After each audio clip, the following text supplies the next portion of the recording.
Universidad Martí presenta Ciencia y Saberes para Todos. Hola comunidad, bienvenidos sean todos a esta cuarta temporada de su podcast Ciencia y Saberes para Todos. Recuerden que este es un espacio dedicado a la ciencia, tecnología, desarrollo sustentable, donde tenemos la invitada de los invitados. Son expertos en diferentes temas que nos van a ayudar a comprender cuál es el entorno de nuestro planeta.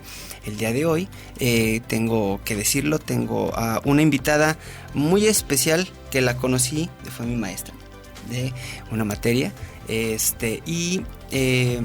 admiro mucho la pasión con la que da sus clases. Entonces hoy vamos a hablar de un tema muy especial que es de educación en un contexto humanista. Les recuerdo, yo soy Gonzalo Ortega y me acompaña en los controles mi compañero Néstor. Pero antes de empezar, voy a permitirme leer la reseña curricular de la doctora Astrid Wojciechowski-Leal. La doctora Astrid Wojciechowski-Leal es licenciada en Antropología con especialidad en Lingüística, maestra en Desarrollo Regional Sustentable y doctora en Investigación Educativa en la línea de Educación Ambiental por el Instituto de Investigaciones de Educación de la Universidad Veracruzana. Posteriormente realizó 2 estancias postdoctorales CONACYT en el Colegio de Veracruz y sus líneas de investigación son la antropología y educación ambiental para la sustentabilidad, percepciones sociales, responsabilidad social empresarial y procesos participativos. Es docente y directora de tesis en licenciatura y posgrados, autora de diversas publicaciones sobre sus temas de investigación. También es dictaminadora de artículos y de libros, evaluadora del Consejo Nacional de Humanidades, Ciencia y Tecnología, el CONACYT, así como ponente en congresos y foros nacionales e internacionales. Es profesora investigadora del Colegio de Veracruz y miembro del Sistema Nacional de Investigadoras e Investigadores Nivel 1. Bienvenida, doctora. Bienvenida, doctora, un placer tenerla aquí en este programa. Muchas gracias, Gonzalo, es un placer para mí acompañarte. En los últimos tiempos he visto cómo este formato de podcast es una excelente herramienta educativa. Sí. Entonces estoy muy complacida de acompañarte el día de hoy. No, gracias, realmente los agradecimos, somos nosotros y la comunidad, porque este es un programa abierto para toda la comunidad estudiantil, todas las comunidades que nos ven, y tengo que decirlo que también nos ven en otras partes de América Latina. Ahí ya vamos creciendo un poquito más. Para ir entrando en materia en el programa de hoy, a todos los invitados siempre les hacemos la primera pregunta, que es: ¿qué es la ciencia para ustedes? Y esto nos llama la atención porque vienen economistas, han venido geógrafos, contadores, y cada uno da su punto de vista. Entonces, desde alguien que se dedica a la educación, ¿qué sería la ciencia? Bueno, para mí la ciencia es la construcción de conocimiento a partir de procesos sistemáticos. Y esto se puede dar desde diversas disciplinas.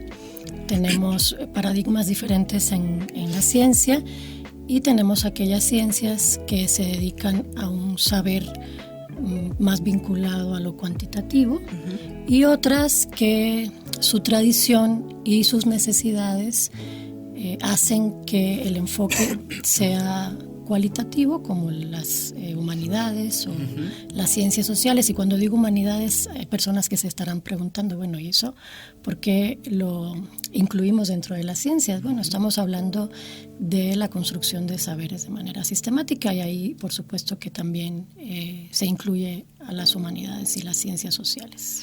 Ok, hablando de esta visión de las humanidades, sabemos que usted es experta en educación, que esa es un área en la que usted domina muy bien, y hoy vamos a hablar de educación, pero en este contexto humanista. Nos gustaría que nos explicara a nosotros, a mí y a nuestro auditorio, ¿cómo podemos entender la educación? Porque a veces creo que hablamos mucho de educación, pero no entendemos qué significa, y a veces pensamos que educación es mandar al hijo a la escuela. Ya, esa es la educación, ¿no? Y creo que es más amplio la idea. Sí, claro. Hay varios términos que están vinculados con el de educación que los usamos como sinónimo, sí, ¿no? Usamos instrucción, usamos a veces capacitación, sí, usamos educación, usamos pedagogía, ¿verdad? Es un montón de conceptos, sí, y términos, pensamos lo mismo. vamos a usarlos a diestra y siniestra. Un error que cometemos, creo. Claro, pero también hay que entender que en el lenguaje coloquial y en el lenguaje cotidiano y en la vida cotidiana, las personas usamos el lenguaje en nuestras interacciones comunicativas y no necesariamente tenemos que tener definiciones tan claras como las que son necesarias en la academia. Claro. Esto es necesario sobre todo para aclarar en el mundo académico de que estamos hablando. Entonces, cuando nos referimos a educación, estamos pensando en un proceso de formación integral del ser humano que se puede dar a partir de diversas vías y enfoques, y que es un proceso que no se restringe únicamente al ámbito escolar, ¿no? Que eso sería la educación, vamos a llamarle formal, ¿no? La del ámbito escolar, pero también somos educados al interior de nuestras familias, de nuestras comunidades, al interior de nuestra sociedad, de nuestra cultura. Claro. Creo que ahí menciona algo muy importante, que esta educación formal, ¿no? La que se da en las escuelas, que también se enfoca mucho en la instrucción, ¿no? Dependiendo de qué es lo que tenemos que aprender y cuál va a ser nuestra formación. Pero lo que está fuera de esa educación formal, por así decirlo, que a mí en lo personal, cuando dicen educación formal, informal, no soy muy fanático, no me gusta mucho hablar de ese concepto formal, informal. Entonces, digamos, yo preferiría decir una educación sistemática para una instrucción, ¿no? Para aprender algo, porque al final del día en mi casa también me enseñan. Pero tocó algo bien importante, la comunidad, la sociedad también nos educa, ¿no? Pongo un ejemplo ahorita que vienen, hay muchas fiestas en las comunidades, que me ha tocado ir a trabajar en comunidades, y ellos ya tienen una idea de decir, tal fecha tengo que hacer estas y estas actividades y me tengo que comportar de tal y de tal forma porque es la fiesta del pueblo, en cualquier contexto, pero ya saben qué es lo que tienen que hacer, y al final del día también eso es un proceso educativo dentro de la sociedad. ¿Y cómo podremos entender esa parte social? Porque es bien interesante. Bueno, aquí vamos a retomar de una manera sencilla para aquellos que no tienen cercanía con las teorías y la filosofía de la educación, pero sí vamos a retomar a un autor, porque hablando de él también podríamos invitar a tu audiencia a que revisara alguno de sus textos, que son muy, muy interesantes y son sencillos de leer. Sí. Y estamos hablando, ya tú lo conociste muy bien en tus clases, sí. Del filósofo español Fernando Savater. Sí. Él tiene varios textos interesantes y entre ellos tiene uno que se llama El valor de educar. En este texto, Savater hace un planteamiento muy interesante de cómo es que el ser humano se va humanizando a lo largo de su vida. Sí, sí, sí. Y entonces él plantea que el ser humano vive entre dos matrices, o tiene dos matrices. Una matriz que es biológica y otra matriz que es social o sociocultural. Claro. Cuando nacemos, que ahí se pone de manifiesto, aunque se pone de manifiesto a lo largo de toda la vida, por supuesto, la matriz biológica. Cuando nacemos, pues ahí está presente claramente la matriz biológica, y a lo largo del tiempo nos vamos humanizando o aprendiendo a ser humanos en un contexto específico dentro de la matriz sociocultural en la que nos tocó vivir. Okay. ¿Sí? Entonces, de esta manera vamos aprendiendo a partir de la interrelación con los otros, a partir del lenguaje, claro, que es fundamental.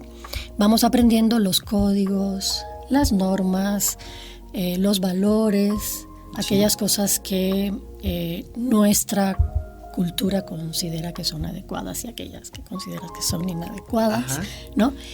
Y de esa manera nos vamos, él le dice, humanizando, convirtiendo en humanos dentro de la matriz social. Somos humanos biológicamente y nacemos con derechos, etcétera, pero nos vamos volviendo humanos, nos vamos cocinando, como si metiéramos un pan crudo en el horno y se va cocinando poco a poco. Cada vez vamos adquiriendo más forma, eso es. Y así es como vamos adquiriendo estos saberes, estos códigos de conducta, de comportamiento, de relación con los otros al interior de nuestra cultura. Y esto tiene un impacto directo en esta idea de que ya lo dije, no me gusta tanto de la educación formal y de la informal.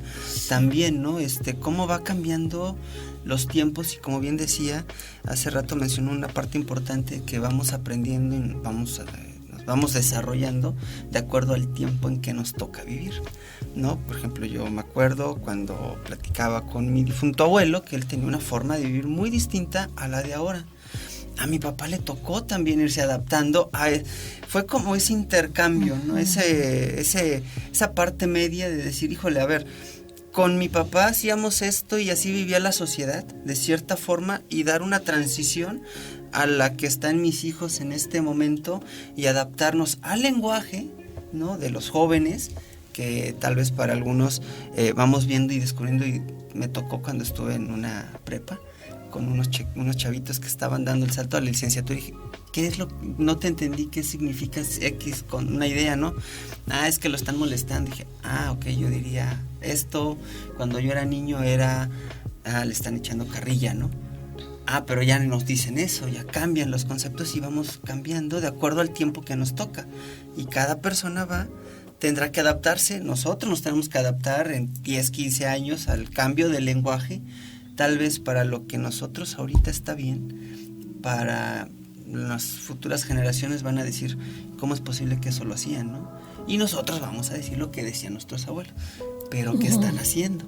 Es un cambio, ¿no? Y que eso también se ve reflejado en las escuelas, ¿no? Con las diferentes reformas, la forma en que se aprende, qué es lo que se está enseñando a manera de instrucción, ¿no? Creo que es interesante analizarlo así también. Sí, claro.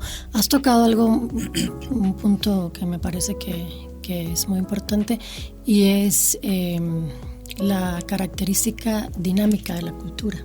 Sí. Las culturas no son fenómenos fijos en el tiempo, inamovibles. Todo lo contrario, así mismo como el lenguaje. La cultura es algo que está vivo, que está en permanente cambio, en permanente dinamismo.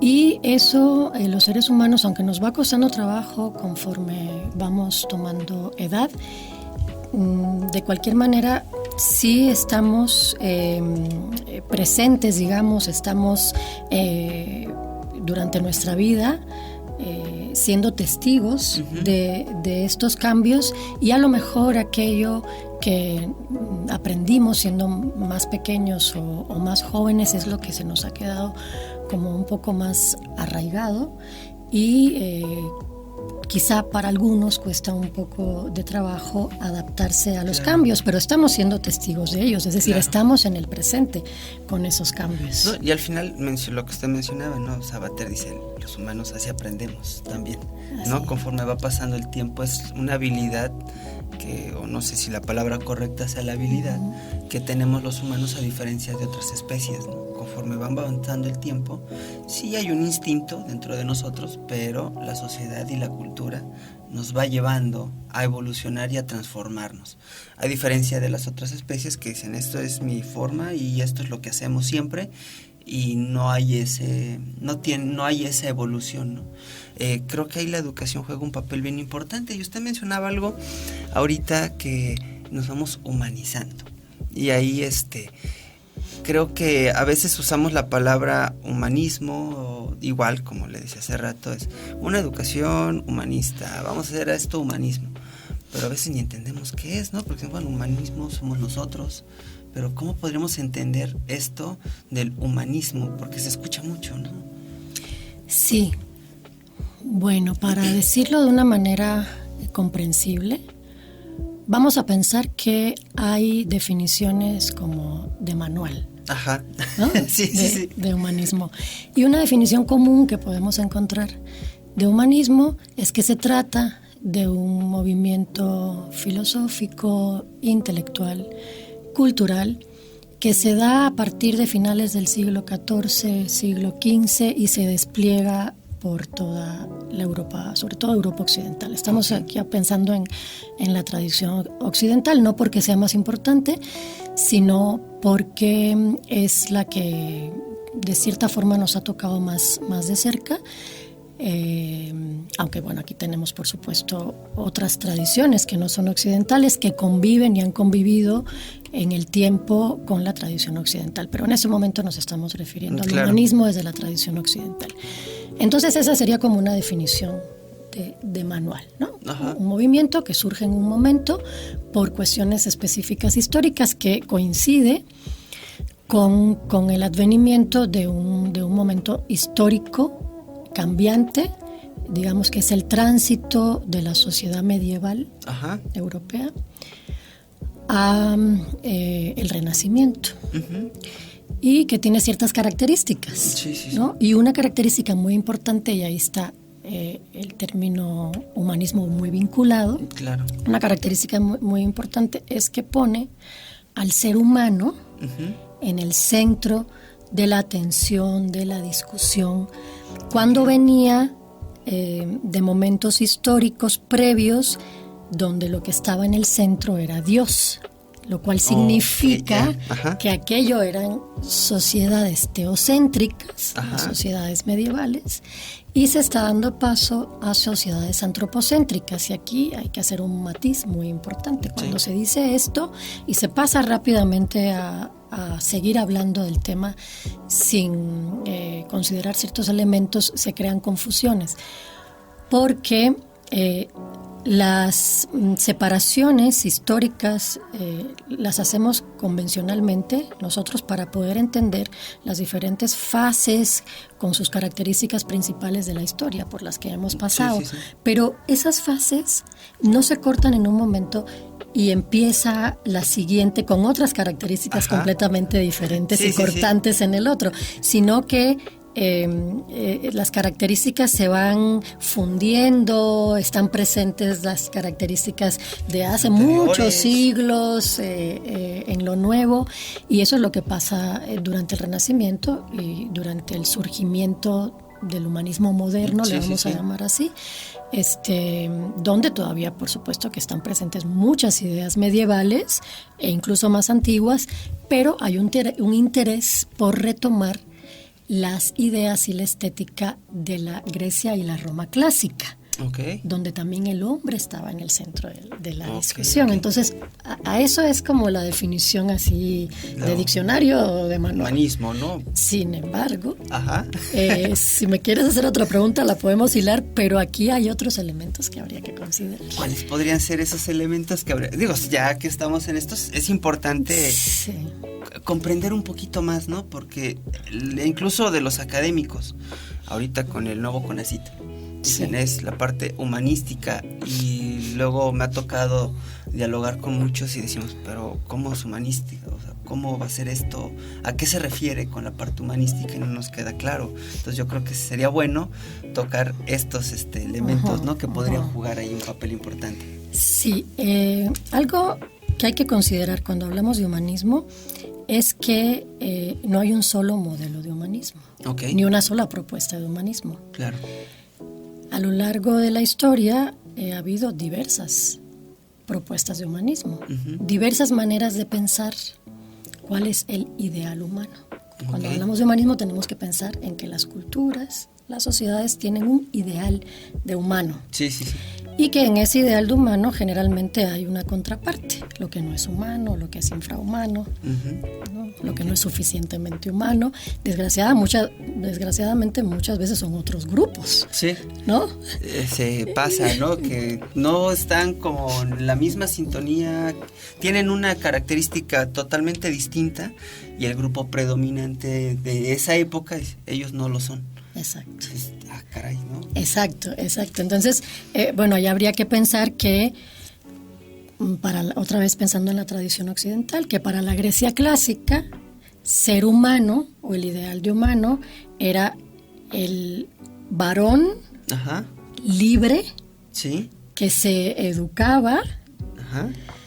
para poder tener influencia en la polis, en la ciudad. Ese Ok. era el ideal de humano en la Grecia clásica. Claro. ¿Okay? Que eso cambia en la Roma antigua, Ujú.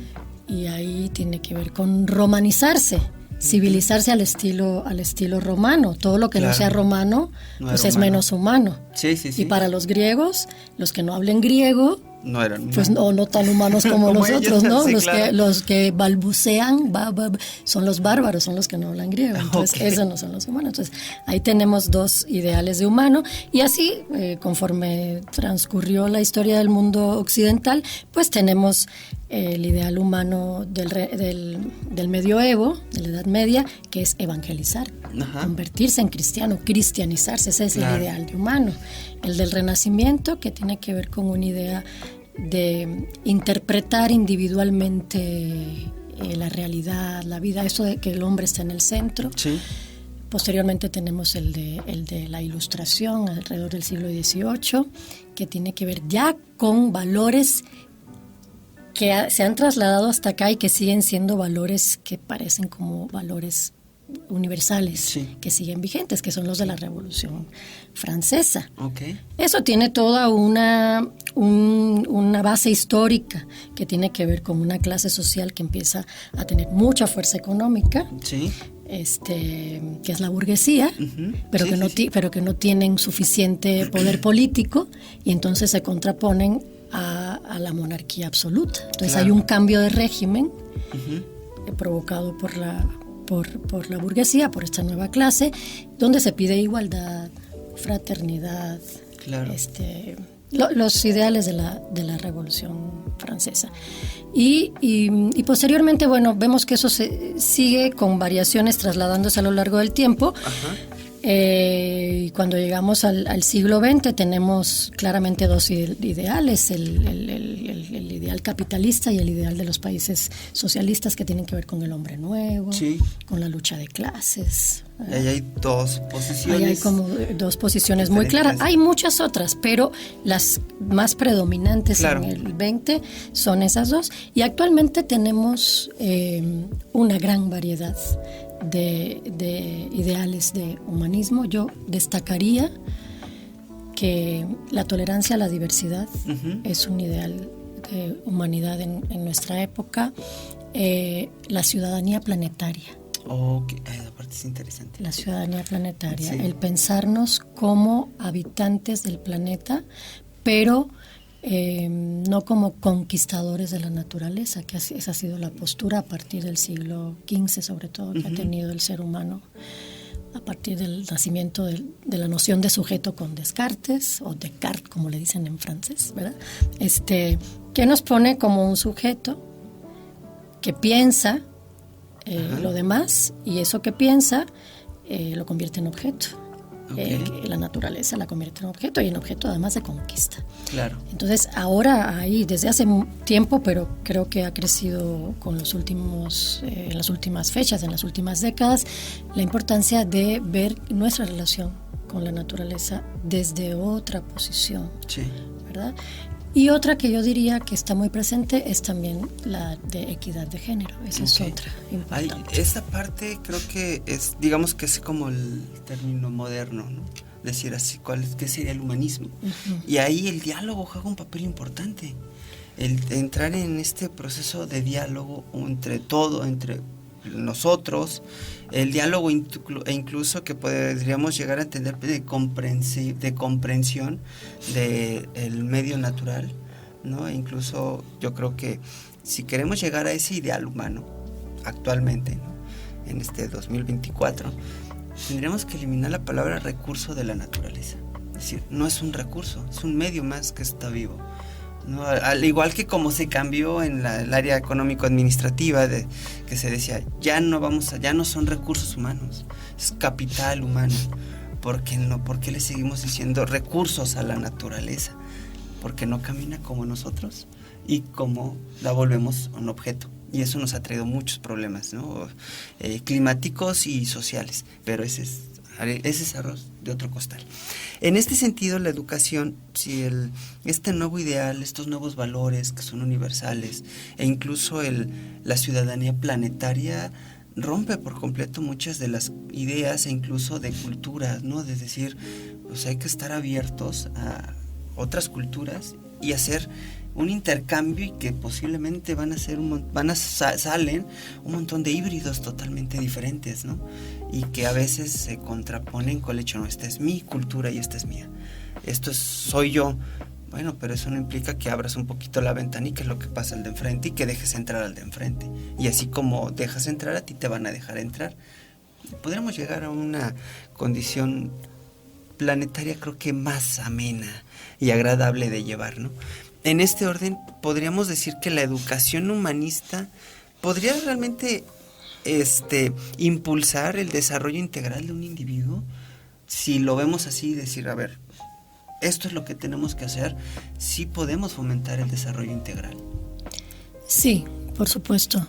Sin embargo, ahí habría que pensar eso justamente, de qué humanismo estamos hablando, porque ya vimos que hay muchos tipos de humanismo. Claro. Sí. Si estamos hablando en estos términos últimos de respeto a la diversidad cultural, de ciudadanía planetaria, de equidad de género, sin duda yo pienso que podríamos alcanzar una importante mejoría en la calidad colectiva de vida, y eso por supuesto implica relacionarnos de una mejor manera entre los seres humanos, entre las diferentes naciones, y también entre los seres humanos y cómo están o estamos en la naturaleza. Claro. Sin embargo, lo que me parece es que vamos, aunque está esta discusión en la mesa y están corriendo ríos de tinta al respecto, es decir, mucha teoría, reflexión con respecto a la importancia de estos enfoques humanistas, lo que vemos en la práctica educativa es otra cosa.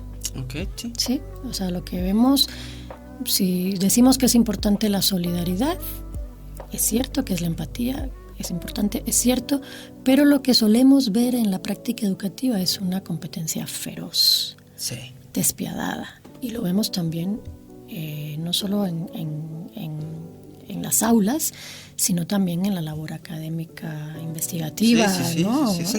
No es exclusivo de un salón, se lleva a todo el mundo, todo el sector académico. Así es, y eso habría que transformarlo. Si queremos realmente lograr un cambio significativo, visible, que afecte, pero afectar no es para mal siempre, afecte para bien a las personas, tenemos que hacer un cambio en nuestra manera de educar. Claro. Y no me parece que estemos yendo en el camino correcto, sinceramente. Creo que, como bien dice, vemos las aulas, ¿no? Estamos y ahí es donde retomo un poco lo que decía al principio, que siempre venimos arrastrando lo que viene. Traemos desde muchos años atrás. Yo no pensaría que es apenas del siglo pasado, pero no, es muchísimo más atrás, y que sigue estando vigente en la actualidad, y que sí hay que romperlo, como bien dice la competencia, ¿no? Queremos formar y decimos, vamos a enseñarles a trabajar en equipo, pero yo como maestro ni trabajo en equipo con mis otros compañeritos de grupo, ¿no? Me pasa, o es muy común que pase, das una clase, te sales del salón, te vas a la otra clase y no conoces quién es el maestro que viene, no sabemos ni cuál es el proyecto que viene, y le decimos a los alumnos, liguen lo que están haciendo, líguenlo con la otra materia. Pues yo no sé ni qué está viendo la otra materia, pero les encargamos que lo hagan, ¿no? Y esa forma de premiar también al que hace bien las cosas, digo, está bien, es alguien que siempre, si hay alguien que sobresale, pues bueno, hay que seguirlo impulsando, pero también los que no están sobresaliendo, decir, hey, algo tenemos que hacer, y tal vez fomentar esa idea de esa cultura de, tú ya sobresaliste, ayuda al que viene atrás, ¿no? Hay que ayudarlo para que todos vayamos igual. pero ahí ya no va a haber competencia ni competitividad después cuando salimos a un mundo laboral, porque eso es lo que no se busca, ¿no? Tienes que ser el mejor para alcanzar el mejor puesto, ¿no? Con la falsa idea de que el mejor puesto va a ser el mejor salario, y pues no es cierto, como estamos actualmente. Claro. Y eso es cambiar el esquema, ¿no? Educativo. Sí, yo esto que dices lo veo todos los días, ¿no? Pero también hay que pensar que los seres humanos, no sé qué es lo que va adelante, si lo que pensamos o la realidad. No sé qué es lo que va adelante, pero lo que sí es cierto es que cuesta mucho trabajo, y deberíamos lograr tener una mayor integración y una mayor congruencia entre lo que pensamos y teorizamos con la realidad, pero la realidad está llena de tensiones y de contradicciones que son mucho más complejas que lo que se puede poner en un papel, lo que se puede decir en un aula. Sin embargo, creo que sí hay que hacer el esfuerzo por tratar de mejorar el método, la manera de educar y el enfoque. El enfoque es lo que está en el fondo de cómo llevamos adelante la tarea educativa. Entonces, este enfoque desde un humanismo, que en el propio libro que estábamos hablando de Sabater, tiene un capítulo que habla de un humanismo para el siglo XXI, ¿no? Sí. ¿Qué se esperaría? Y no como una cuestión normativa de decir qué es lo que hay que hacer, sino de pensar, de ayudarnos a pensar, a reflexionar cómo podemos mejorar la vida de todos, y que también pensemos que cuando mejoramos la vida colectiva, estamos también mejorando la vida individual. Sí. Que eso es algo que de lo cual no nos percatamos. Sí. Pero esa parte es importante, pero vamos a seguir dialogando. Ahorita que regresemos, vamos a mandar un ratito a nuestros patrocinadores y regresamos en un momento, querido auditorio.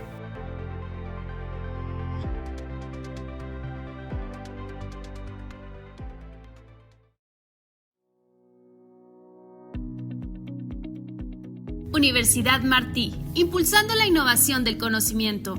Somos una universidad consolidada a nivel nacional e internacional con planes de estudio pertinentes y de alto nivel. Contamos con licenciaturas en Ingeniería Civil, Ingeniería en Informática e Ingeniería en Tecnología y Producción. Además, tenemos maestrías en Ingeniería, Administración, Psicología, Ingeniería Ambiental y Derecho Procesal Penal. También puedes profesionalizarte con un doctorado en Ingeniería, Administración, Psicología, Educación y Derecho Procesal Penal. ¡Únete a los mejores! Pide informes en nuestros teléfonos 782-822-3350 o a través de nuestro correo informes@umarti.edu.mx. Manda un mensaje a nuestra página de Facebook. Estamos como Universidad Martí. O mándanos un WhatsApp al 782-210-6521. Ven a nuestras instalaciones, ubicadas en calle Costa Rica 415, Colonia 27 de septiembre, en Poza Rica, Veracruz. Universidad Martí. Aprende, avanza y transforma.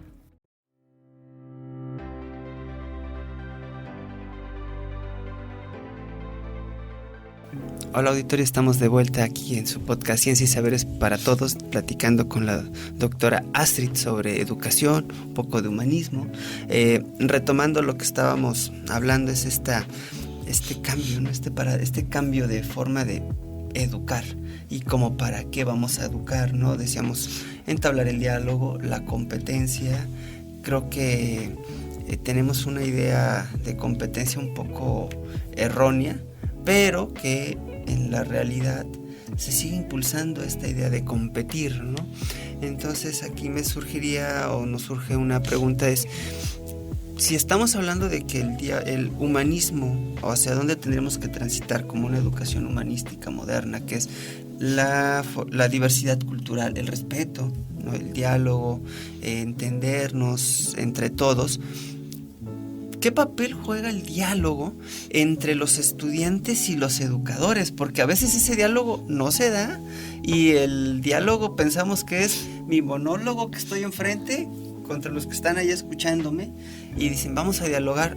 ¿Y cuál diálogo si nada más estoy recitando un montón de cosas, ¿no? Entonces, ¿qué papel tiene que jugar? O si esto puede enriquecer el proceso educativo, ¿no? Si realmente entablamos ese diálogo. Sí, Gonzalo, tú has aprendido mucho de tus clases del doctorado en educación. Sí, estás tocando un punto que es fundamental y de lo cual se viene hablando desde hace mucho tiempo y que no es nuevo, es una configuración moderna de una idea de construcción del conocimiento que es de la antigua Grecia. Sí. ¿No? Sócrates, esa era la manera en la que intentaba que sus compatriotas en Atenas pudieran construir su conocimiento, pudieran conocerse a sí mismos, pudieran reflexionar sobre la realidad. Lo que hacía era dialogar. Sí. Era dialogar, era establecer una pregunta y a partir de eso iniciar una conversación donde se iba dando un encuentro de ideas y con ello se iba construyendo un discurso reflexivo que hacía pensar a la persona, le hacía construir conocimiento. Entonces son ideas antiguas que autores contemporáneos las han retomado. Afortunadamente algunos de ellos las han retomado pensando en el mundo contemporáneo, pensando cómo aplica eso actualmente o cómo aplicaba en los 60, en los 70, y uno de ellos es Paulo Freire. Sí. Sí, este gran pedagogo y filósofo brasileño que nos ha legado una teoría muy interesante que lo que pone en el centro del aprendizaje es el diálogo. Y el diálogo, justamente como tú dijiste, no es el monólogo del profesor. El diálogo es compartir la palabra. La parte importante que a veces nos cuesta mucho. ¿No? Y es contrario a lo que Freire, aunque aquí vamos a usar conceptos, no son conceptos difíciles, se pueden comprender, los podemos explicar.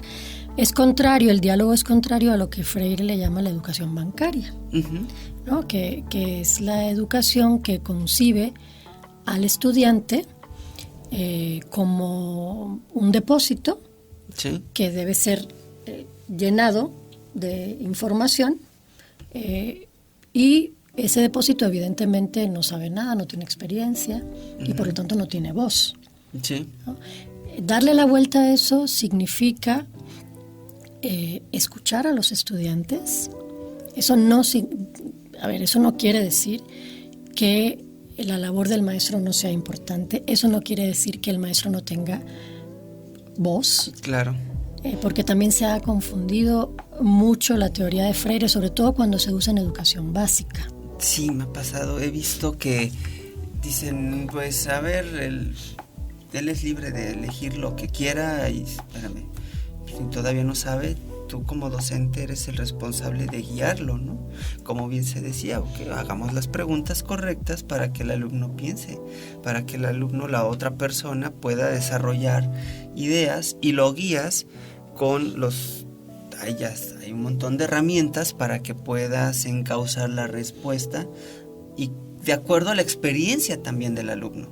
No es lo mismo un estudiante de maestría, doctorado, licenciatura o bachillerato, que en el cual les vamos a enseñar, pero hay que guiarlo, para que cuando sea un adulto, pues tenga esa capacidad de pensar, ¿no? Y de ser, pues, de dar sus ideas de forma adecuada y adecuada al tiempo y que sea crítico también, ¿no? Creo que ahí esa parte es bien importante y nos hemos olvidado en la educación de eso. Como bien dice esta educación bancaria, donde vamos al alumno es esta la información y apréndete la fórmula. Oye, ¿cómo? Y si alguien pregunta por ahí, ¿y cómo salió la fórmula? No tengo tiempo para estarte explicando eso porque el programa me dice que ahora te tengo que explicar la otra o el otro concepto y ahora viene la otra materia. Y entonces ahí cuando vamos a formar esta ciudadanía crítica que se dice mucho en el discurso, ¿no? Sí, así es. Normalmente la educación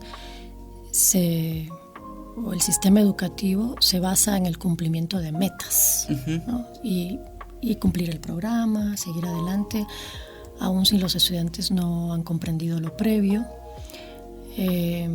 una visión además muy cuantitativa, no porque lo cuantitativo no sea adecuado, sino porque tendría que ser una visión más bien mixta, ¿no? De qué pasa con ese aprendizaje, no solamente cuántos alumnos ingresaron, cuántos egresaron, ¿no? Cuántos aprobaron y cuántos reprobaron, y la matrícula cómo ha crecido, ¿no? Sino esos estudiantes qué han aprendido, cómo se han formado, qué ha significado este trayecto educativo en sus vidas, en su concepción de sí mismos, en lo que han aprendido como personas, en cómo se relacionan con los demás, en cómo se relacionan con la naturaleza, en cómo van a aportar no solamente desde el punto de vista económico a la sociedad, sino desde el punto de vista humano. Uh-huh. Y esas preguntas, sinceramente, no nos las hacemos en las evaluaciones. Lo que estamos esperando es cubrir metas impuestas, porque también debemos decir que el sistema educativo obedece, los sistemas educativos obedecen en primera instancia a la economía interna de los países, a las necesidades económicas de los países, y muchas veces esas necesidades están vinculadas de una manera muy dependiente con directrices que vienen también desde organismos internacionales o de países donde hay una relación de poder asimétrica con los nuestros. Entonces, es muy complejo, realmente es complejo, pero pienso que si a nivel de sistema educativo no se puede hacer, por lo menos el intento lo deben empezar a hacer los docentes. Esa es la pequeña revolución que pueden hacer los docentes. Y ahí dentro de este proceso también los docentes creo que tenemos una labor difícil, ¿no? También porque tenemos un grupo grande, pequeño, mediano, pero cada alumno es un mundo diferente, es un contexto distinto y formas de aprender diferentes.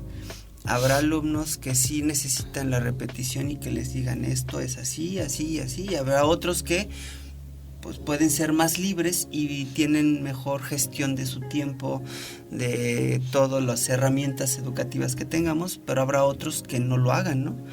Y ahí es donde el docente dice, caramba, a ver, 5, sí necesito estar ahí y tiene que ser una forma repetitiva porque así es como se están aprendiendo y tal vez con estos 4 son más libres y ellos pueden ir aprendiendo en este tiempo de clases. Pero ahí es donde entran las estrategias, ¿no? Y dice, bueno, pues si ellos aprenden, ellos necesitan más repetición, porque no me jalo uno de estos para que le vaya enseñando estos y yo atiendo a los otros, sobre todo cuando son grupos como en educación básica que son hasta 40, y dice uno, híjole, ¿cuándo atiendes a 40? Si yo luego con 5 días no puedo. ¿No? Sí, así es, difícil, es ¿no? muy difícil. Es muy difícil y sí, tienen un gran desafío por delante, los docentes tenemos un gran desafío por delante, yo creo que sobre todo los de educación básica. Realmente toda mi admiración a los docentes de educación básica que se esfuerzan tanto cada día. Aquí hay varias cosas que son importantes que yo creo que hay que resaltar. Una, en estas teorías vinculadas con el diálogo y vinculadas con las ideas de Freire, se ha malinterpretado el papel de la memoria, como si no tuviera importancia. Claro. Lo que se está diciendo no es la memoria no es importante, porque eso es un gran error. La memoria es fundamental para el aprendizaje. El problema es usar la memoria como única herramienta de aprendizaje. Uh-huh. Es decir, que el aprendizaje sea memorístico, rígido y reflexivo. Uh-huh. Es decir, que el alumno aprenda sin ningún significado, como un loro, ¿no?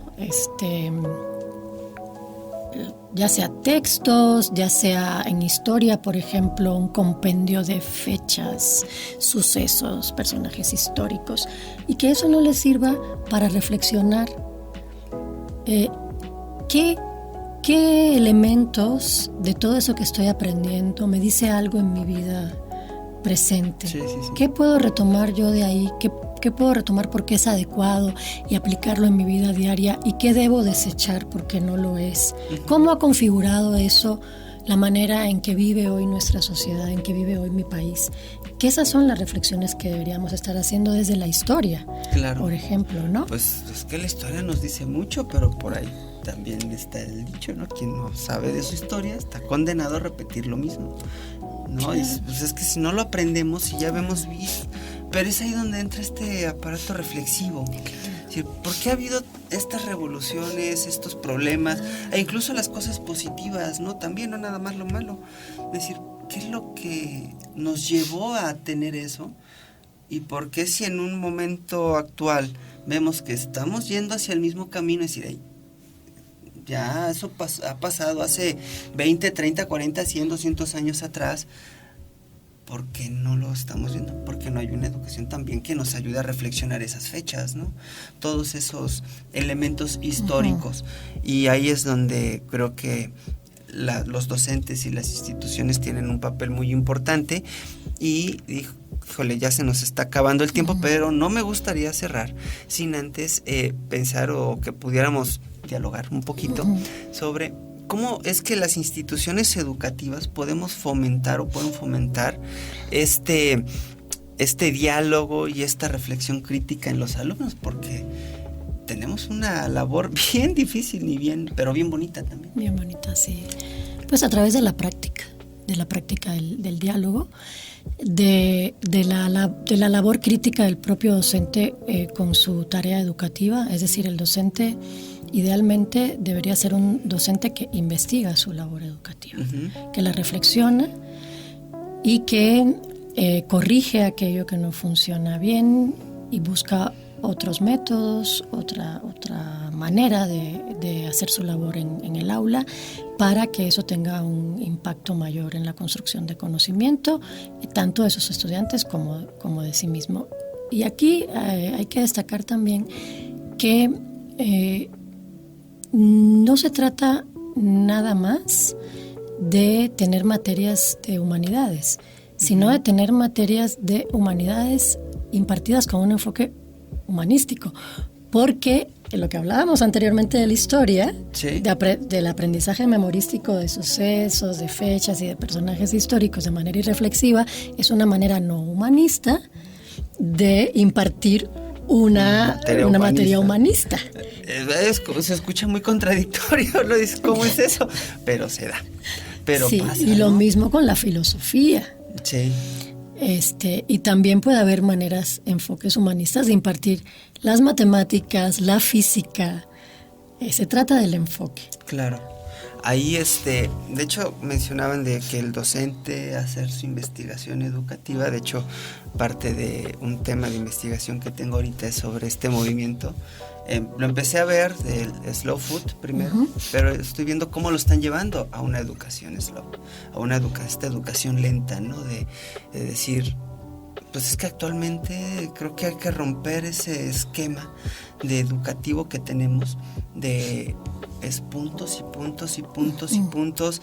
¿Cómo le dices a un docente que está frente a grupo y que tiene que investigar y tengo 10 grupos? ¿Y a qué hora investigo? Y pasa lo contrario, le dices a alguien que se dedica a la investigación y cómo va a poner en práctica si no tiene grupos, ¿no? Entonces, y a veces estamos más preocupados por las constancias, y si tengo que armar para este congreso, para esto, porque al final del día esto me da puntos y me da mejores, pues son esta puntitis en las escuelas que sí ayudan, te ensalzan también el ego, ¿no? Decir, estoy participando en tal congreso, dije esto, dije tal, pero a veces creo que hay que bajar un poquito el ritmo, y cuando se refiere a este proceso de educación lenta no es hacer menos, sino hacerlo de mejor calidad, de decir, me voy a tomar mi tiempo para poder hacer esta investigación, hacerla bien y ver qué impacto tiene, ¿no? Y ahí es donde podemos ver muchos impactos, porque también ahorita, se publica mucho, pero ¿de qué calidad, no? Es repetir sobre lo mismo, porque vamos en esta inercia de los puntajes, ¿no? Y a veces pensamos que más es mejor, y este movimiento, esta idea te dice, a ver, no, más no es mejor, tal vez es menos, puede ser más, ¿no? Incluso tomando estas ideas de diseño que dicen los diseñadores gráficos, que te dicen, no, pero menos es más, te da más y te da más, te llama más la atención una imagen que tiene menos cosas, que está menos cargada, que algo que lo llenas hasta de globos. Y es verdad, pero tendríamos que ir cambiando ese esquema, ¿no?, de este tipo de educación. Sí, hay que cambiarlo. Si yo lo pensara gráficamente, es una educación más longitudinal que a profundidad, sí, ¿verdad? Eso es lo que hacemos. Vamos revisando un articulito por aquí, un articulito por allá, fragmentos del conocimiento, sí, que a los estudiantes les cuesta mucho trabajo integrar en un todo, comprender además, porque además es una pregunta que seguramente tú te la hiciste, yo me la hice muchas veces cuando era estudiante de secundaria, sobre todo de preuniversitario o preparatoria, que yo decía, ¿y esto para qué? Sí, Rubí. ¿Para qué? Sí. ¿Qué puedo hacer con esto? Y la pregunta es muy válida y no necesariamente hay que aprender contenidos que sean únicamente utilitarios, por supuesto que no, si es lo que estamos criticando, pero sí el maestro debe estar como con la capacidad de poder conectar la vida cotidiana, la realidad sensible a aquello que está impartiendo en la clase, porque si no, deja de tener sentido para el estudiante. Y entonces ahí las instituciones, la educación puede fomentar una educación crítica y reflexiva, enseñándolo así, pero para esto hay que formar a los maestros que tengan esa capacidad también, ¿no? Por supuesto. No, y también tenemos que formar. Nos tenemos que formar. Y yo también me preguntaría,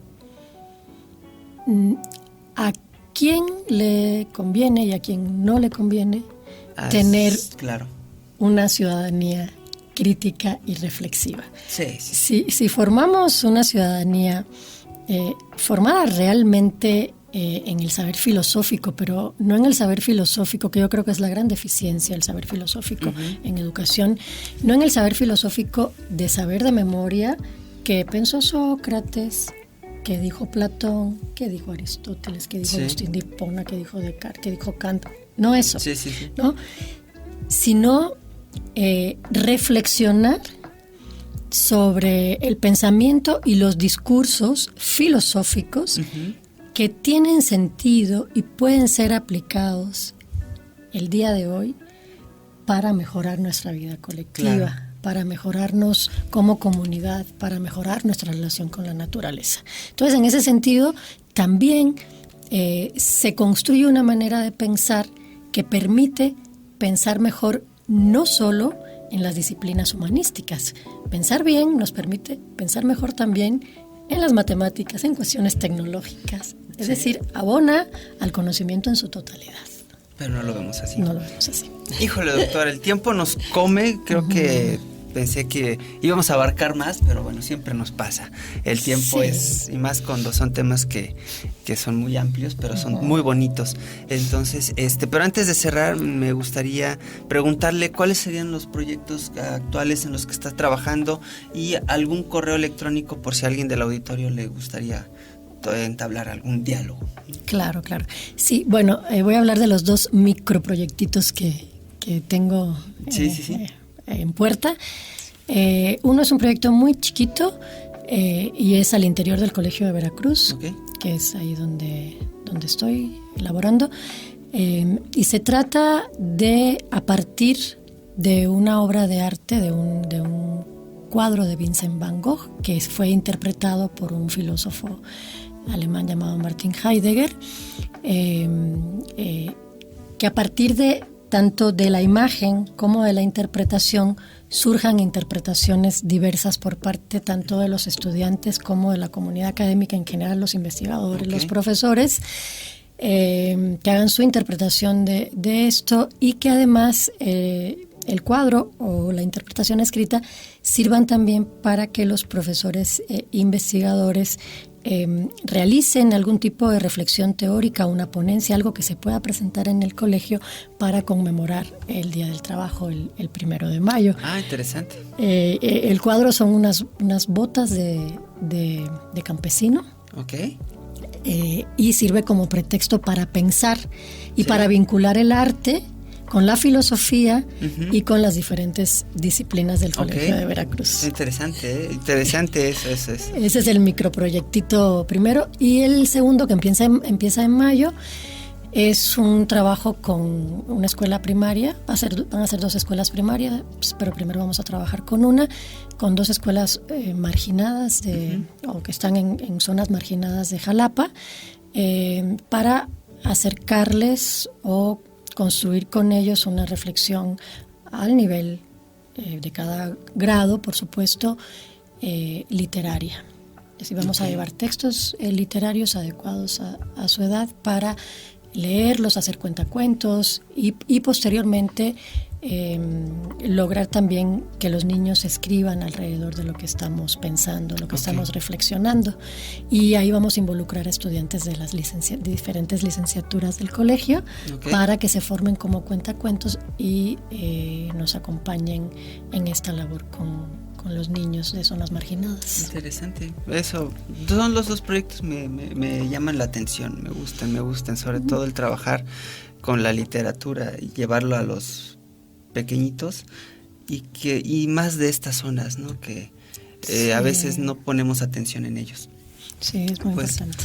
Doctora, muchísimas gracias. Auditorio, así es como hemos llegado al final de esta emisión de su podcast Ciencia y Saberes para Todos, un lugar de encuentro y diálogo donde aprendemos de los expertos en temas que nos ayudan a entender las relaciones sociales, económicas y ambientales de nuestro planeta. Le agradecemos a la doctora Astrid Boyd-Starowski Leal por estar el día de hoy con nosotros. Muchísimas gracias. No, muchísimas gracias a ti, Gonzalo, y animo a todos los que te ven y te escuchan a que se acerquen a los textos filosóficos poco a poco. No sé si yo pueda recomendar aquí un podcast. Sí, adelante. Un colega tuyo podcaster, es chileno-español, filósofo, antropólogo, que se llama Diego Chivilotti y tiene un podcast que se llama Filosofía de Bolsillo. Se los recomiendo. Lo vamos a buscar para seguirlo también. Y pues bueno, les recordamos que estén muy pendientes de su próximo episodio e invitamos a que le den me gusta y activen las notificaciones en las diferentes redes sociales. Yo soy Gonzalo y nos vemos y nos escuchamos la semana entrante. Hasta luego.